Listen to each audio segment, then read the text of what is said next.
अयोध्या में मैंने पूरी हरिजन बस्ती में मैं जाकर के मैंने वहां पर मिष्ठान का वितरण किया, दीप भी दिए, तेल भी दिया और उनको दीपावली की। साथियों, जातीय प्रताड़ना शुरू हो चुकी है और लोग जातीय प्रताड़ना करना चालू कर दिए हैं। इसे सबसे पहले उत्तर प्रदेश के मुख्यमंत्री योगी आदित्यनाथ ने शुरू किया है। आप कल्पना नहीं कर सकते, 25 करोड़ से ज्यादा आबादी वाला उत्तर प्रदेश और यहाँ के मुखिया योगी आदित्यनाथ जी हैं। उन्होंने दलितों को हरिजन, जो सुप्रीम कोर्ट ने कहा है कि अगर हरिजन कोई कहता है तब भी मुकदमे दर्ज होंगे, उसको कल उन्होंने फिर से कहा है। यानी लोगों को एहसास दिला दिया है कि आप कुछ नहीं कर सकते हो और मैं बार बार हरिजन कहूंगा आपको। कल उन्होंने कहा कि मैं दीपावली के अवसर पर दलितों के यानी हरिजनों के बस्तियों में गया। उन्होंने कहा मैं हरिजनों के बस्तियों में गया और हरिजन लोगों से मैंने मुलाकात किया। आप कल्पना नहीं कर सकते, एक संवैधानिक पद पर बैठा हुआ व्यक्ति गैर जिम्मेदाराना काम कर रहा है। ये सबसे बड़ी नीचता है। आप लोग बिना डरे बिना झिझके कमेंट बॉक्स में इतना कमेंट कर दीजिए आदित्यनाथ के खिलाफ कि सरकार को झुकने पर मजबूरी हो जाए। आपको बता दें सबसे बड़ी खबर, आज जो अखिलेश यादव लगातार यूपी में संविधान बचा रहे हैं, वहीं झारखंड में इनका पीडीए हेमंत सोरेन के खिलाफ चुनाव लड़ रहा है। सबसे बड़ी खबर है, कल वाले मामले में बड़ा भूचाल आ गया है। लोगों ने कहा कि ऐसा लंगर लगाया गया है जिसमें मुस्लिम समाज को खाना नहीं दिया जा रहा है, तो लंगर आप हटवा दीजिए। आप कल्पना नहीं कर सकते, जय अखिलेश बोल सकते हैं, जय समाजवाद बोल सकते हैं, जय राहुल जय सोनिया बोल सकते हैं, लेकिन जय श्री राम नहीं बोल सकते हैं। कैसी इनकी मानसिकता है ये भी हमें समझना चाहिए। आज इस पर भी बातचीत करेंगे। वहीं सबसे बड़ी खबर आपको बता दें कि बिहार में एक ऐसा विधानसभा है जहां बसपा के अलावा कोई चुनाव नहीं जीत सकता है। यह भी सच्चाई है, इसे आप स्वीकार कर लीजिए। तमाम बड़ी खबर है जिस पर बातचीत करेंगे, एक एक खबर आपको हम बताएंगे। चलिए वीडियो शुरू करते हैं। नमस्कार दोस्तों, मैं हूं पराग और आप सभी का एक बार फिर से मैं बहुत बहुत स्वागत करता हूं। साथियों, योगी आदित्यनाथ उत्तर प्रदेश के मुख्यमंत्री हैं। इन्होंने दलितों को हरिजन कहा और हरिजन इसलिए कहा कि वो एहसास में रहें कि उन्हें हरिजन कहा जाएगा, क्योंकि सुप्रीम कोर्ट ने इस पर बैन लगा दिया है, लेकिन फिर भी वो हरिजन कह रहे हैं। अब बात करते हैं पूरे देश के 125 करोड़ के मुखिया प्रधानमंत्री नरेंद्र मोदी जी के बारे में। नरेंद्र मोदी ने कहा कि रामलला 500 वर्ष बाद आए हैं, इसीलिए दीप उत्सव मनाना बहुत जरूरी है। आप कल्पना नहीं कर सकते, ये वही व्यक्ति हैं जो विदेश जाते हैं तब रामलला की नहीं भगवान बुद्ध की बात करते हैं। जब बात अल्पसंख्यक की आती है, बौद्धिज्म की आती है, तब ये बौद्ध धर्म ग्रहण करने की बात करते हैं, बौद्ध भाषाओं को प्रमोट करने की बात करते हैं। आप कल्पना नहीं कर सकते, इनका दोहरा चरित्र आज सामने में लेकर आऊंगा।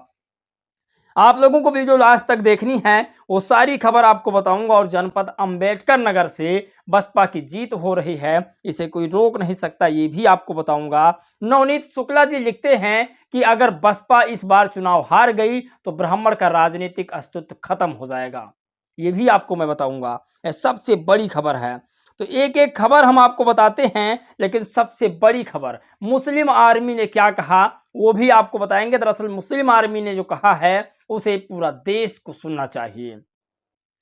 बसपा को लेकर के मुस्लिम आर्मी का यह बड़ा बयान लोगों के अंदर एक अलग ही मनोबल भर रहा है। साथियों, बात करते हैं पीडीए की। पीडीए के हिसाब से अखिलेश यादव कह रहे हैं पूरे देश में पीडीए काम कर रहा है, पीडीए अपनी राजनीति कर रहा है। अखिलेश यादव का कहना है कि झारखंड में पीडीए का शासन है और मेहनती जमीन पर काम करने वाले लोग हैं, और यूपी वाले कामचोर वर्ग वाले शासन कर रहे हैं, जो बाप दादा लोग कभी जमीन पर काम नहीं किए। अब आपको बता दें, थोड़ा मैं यहाँ पर मोदी जी की तारीफ करूंगा, वो तारीफ जो उन्होंने काम किया है। साथियों, उन्होंने जमीनी स्तर से भाजपा को खड़ा करके आज प्रधानमंत्री तक बने हैं। ये तो उनका काम हो गया। इतना मेहनत प्रधानमंत्री की तरह कोई नहीं कर सकता है अपनी विचारधारा, मनुवादी विचारधारा और अपनी संघर्ष को आगे बढ़ाने के लिए। ये तारीफ है उनकी, लेकिन जो वो करते हैं वो दलित पिछड़े आदिवासियों के लिए गलत ही करते हैं। मैं इसका विरोध करता हूँ। किसी के व्यक्तिगत पर राजनीति नहीं होनी चाहिए, ना ही व्यक्तिगत पर किसी के ऊपर उंगली उठाना चाहिए।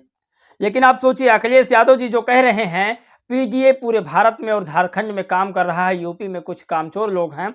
आपको बता दें पीजीए हेमंत सोरेन के खिलाफ झारखंड में चुनाव लड़ रहा है और हेमंत सोरेन जी पीजीए के ही सहयोगी हैं, ग्रुप के हैं। वहां पर आप संविधान क्यों नहीं बचा रहे हैं, ये बड़ी खबर है। और आपको बता दें परवेज अहमद ने लिखा कि जय राहुल, जय अखिलेश, जय जय जय जय जिंदाबाद, राहुल गांधी, ममता बनर्जी जिंदाबाद, लालू तेजस्वी, स्टालिन के जयकारे जो लगा सकते हैं वो राम के नाम के जयकारे क्यों नहीं लगा सकते हैं? क्या इससे मुसलमानों की भावनाओं को आहत पहुंचेगा? ये परवेज अहमद का लिखना है। और उन्होंने कहा कि जो जयकारा नाम पर लगा सकते हैं, पार्टियों के नाम पर, नेताओं के नाम पर लगा सकते हैं, वो राम के जयकारे से अगर उन्हें खाना मिल रहा है तो इसमें गलत ही क्या है। और सबसे बड़ी खबर बिहार की बात करते हैं। बिहार का एक रामगढ़ है जहां पर बसपा की मजबूती क्या है, पहले आप वो समझिए। बिहार के रामगढ़ में बसपा के हाथी की चाल से विरोधी प्रस्त। 2020 में बसपा इसी सीट पर मात्र 189 वोट से हारी थी।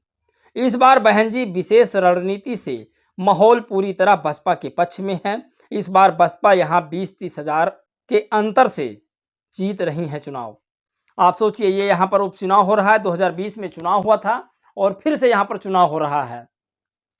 तो बसपा 189 वोट से चुनाव हारी थे 2020 में। इस बार समीकरण बहुत बेहतर बना है बसपा का बिहार के रामगढ़ विधानसभा में। अब बात करते हैं मुस्लिम आर्मी ने आखिर क्या कहा। मुस्लिम आर्मी का ये संदेश पूरे देश में पहुंचना चाहिए। ये आपकी जिम्मेदारी है, मेरी जिम्मेदारी तो बस बसपा या दलित, पिछड़े, आदिवासी या ओबीसी नेताओं की वीडियो बनाना है, या सामान्य वर्ग के नेता जो दलित, पिछड़े, आदिवासियों के हित में काम कर रहे हैं उनकी वीडियो बनाना है, आप तक पहुंचाना है। लेकिन आपकी जो जिम्मेदारी है हर व्यक्ति तक पहुंचाई जाए। मुस्लिम आर्मी लिखती है इतिहास गवाह है कि जिसने अच्छा काम किया है उस पर उंगली उठी है। अल्लाह मेरी उम्र भी लग जाए बहन मायावती जी को, ऐसी शख्सियत दोबारा पैदा नहीं होगी। मरने के बाद लोग माला चढ़ाते हैं, इसीलिए समय रहते बसपा की 2027 में सरकार बनाकर देश की तस्वीर बदलने का काम करें। इतिहास गवाह है, जिसने काम किया उसके ऊपर उंगली उठी है। मायावती जी के लिए पूरा मुस्लिम समाज आ रहा है इस बार, ऐसा मुस्लिम आर्मी का कहना है। मुझे तो जहां तक व्यक्तिगत राय है, मुस्लिम समाज 5 से 10% वोट सिर्फ दे सकता है। ये बड़ी खबर है। और आपको बता दें कि योगी आदित्यनाथ की भाषा, वो भाषा जो शायद आपको भी अच्छी न लगे, पहले आप वीडियो देखिए। अयोध्या में मैंने एक पूरी हरिजन बस्ती में मैं जाकर के मैंने वहां पर मिष्ठान का वितरण किया, दीप भी दिए, तेल भी दिया और उनको दीपावली की। तो ये उत्तर प्रदेश के योगी आदित्यनाथ जी हैं। इन्होंने दलितों को हरिजन कहा, जो सुप्रीम कोर्ट ने भी बैन लगाया है। उत्तर प्रदेश के मुख्यमंत्री योगी आदित्यनाथ ने हरिजन शब्द का इस्तेमाल किया है। अगर दलित हरिजन हैं, हर के जन हैं, तो बाकी क्या अन्य लोग खुद सीएम साहब शैतान के जन हैं। इसे गौरवपाल पत्रकार ने लिखा है। ये बड़ी खबर है। अब आपको बता दें कि मोदी जी ने कहा कि अलौकिक अयोध्या मर्यादा पुरुषोत्तम भगवान श्री राम के अपने भव्य मंदिर में विराजने के बाद पहली बार दीपावली है। अयोध्या में श्री राम लला के मंदिर के यह अनुपम छठा हर किसी को अभिभूत करने वाली है। 500 वर्षों के पश्चात यह पावन घड़ी राम भक्तों के अनगिनत बलिदान और अनवरत त्याग तपस्या के बाद आई है। हमारा सौभाग्य है कि हम सभी इस ऐतिहासिक अवसर के साक्षी बने। मुझे विश्वास है कि प्रभु श्री राम का जीवन और उनके आदर्श विकसित भारत के संकल्प की सिद्धि में देशवासियों के लिए प्रेरणापुंज बने रहेंगे। जय श्री राम। साथियों, इन्होंने लिखा जो भी आप लोगों ने सुना, लेकिन आपको बता दें जब ये विदेश जाते हैं या कभी जब ऊँट की बात होती है तब ये बौद्ध धर्म की बात करते हैं। ऐसा दोहरा चरित्र ये क्यों करते हैं? जबकि कल दीपदान उत्सव था और बहुत सारे सामाजिक विशेषज्ञों का कहना है कि सम्राट अशोक के पुत्र और पुत्री दोनों ने भारत से बौद्ध धर्म का प्रचार प्रसार करते हुए श्रीलंका तक गए थे। इसलिए दीपदान उत्सव मनाया जाता है। और दीपदान उत्सव का मतलब है कि अप दीपो भवा, अपना दीपक स्वयं बने। भगवान बुद्ध की ये वाणी थी। तो ये तमाम बड़ी खबर है जो वायरल हो रही थी। और नवनीत शुक्ला जी लिखते हैं कि ब्राह्मणों को अगर राजनीति उभार फिर से लाना है तो फिर बसपा के साथ आना ही पड़ेगा, क्योंकि समाजवादी पार्टी ने खुलकर खेलना शुरू कर दिया है। पीडीए हालांकि उनका पीडीए परिवारवाद है, लेकिन नीचे संदेश देने में वो लोकसभा में कामयाब रही है। तो अब बसपा के साथ ही ब्राह्मण राजनीतिक उभार की तरफ जा सकता है।